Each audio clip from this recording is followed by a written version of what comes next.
আসসালামু আলাইকুম। এখন আমি আপনাদেরকে দেখাবো আপনারা কিভাবে একটা ইমেইলের নাম্বার অন্য একটা ইমেইলে ট্রান্সফার করবেন। সাধারণত একটা ইমেইলের মধ্যে যদি 2000 নাম্বার সেভ করা থাকে, তাহলে সেই নাম্বার নতুন মোবাইলের মধ্যে নিতে হলে ইমেইল সেট করতে হয়, অথবা আপনি আপনার ইমেইলের নিরাপত্তার জন্য ইমেইল ব্যবহার না করে নতুন ইমেইলে সেই নাম্বারগুলো ট্রান্সফার কিভাবে করবেন আমি এখনই আপনাদেরকে দেখিয়ে দিচ্ছি। আপনারা শুরুতেই চলে যাবেন প্লে স্টোরের মধ্যে, যাওয়ার পর সার্চ অপশানে গিয়ে লিখবেন গুগল কন্ট্যাক্ট।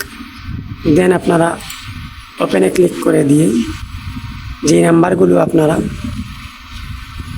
ট্রান্সফার করতে চান এভাবে ক্লিক করে ধরে রাখবেন এবং অল সিলেক্ট করে দেবেন। সিলেক্ট করে দেওয়ার পর আপনারা 3 ডটে ক্লিক করে দেবেন। দেন মুভ টু অ্যানাদার অ্যাকাউন্টে ক্লিক করে দিয়ে আপনারা ইমেল সিলেক্ট করে নেবেন যে ইমেইলের মধ্যে পাঠাতে চান। দেখতে পাচ্ছেন এখানে আমার ইমেইলগুলো শো হয়ে গেছে।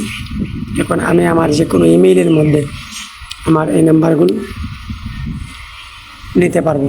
আপনারাও আপনাদের পছন্দ মতো ইমেইলে নিতে পারবেন। আমি কিছুক্ষণ আগে 1700 নাম্বার একটা ইমেল থেকে অন্য একটা ইমেইলে স্থানান্তর করেছি আমার ইমেইল নিরাপত্তা থাকার জন্য।